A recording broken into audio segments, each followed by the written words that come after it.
What's up, everyone? Welcome to the Power Play with CJ. I just want to focus in on the New York Islanders re-signing Nick Leddy to an extension that'll keep him in Long Island or in Brooklyn through 2022. Obviously, they traded for him just before the start of the season.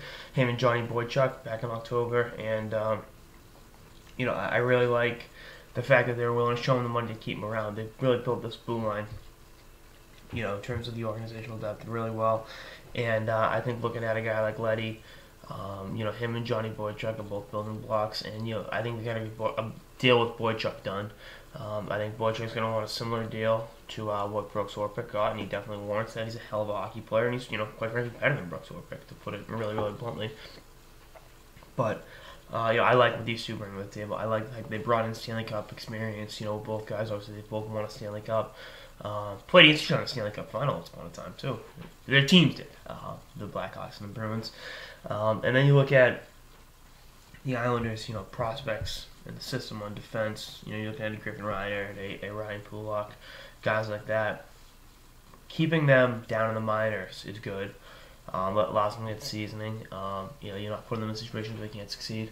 And then now, quite frankly, they're trade bait at this point. So if you got to move one or two of those guys to address another position going into the deadline, you can do that. And you look at the team's record, it's been awesome. They're playing some phenomenal hockey. This is some of the best hockey they've played in decades. It's in more than 10 years. I'd say at least since the '93 season when they upset the Pittsburgh Penguins in the first round. This is the best hockey they've had in Uniondale, which is unfortunate because they're going to Brooklyn next season.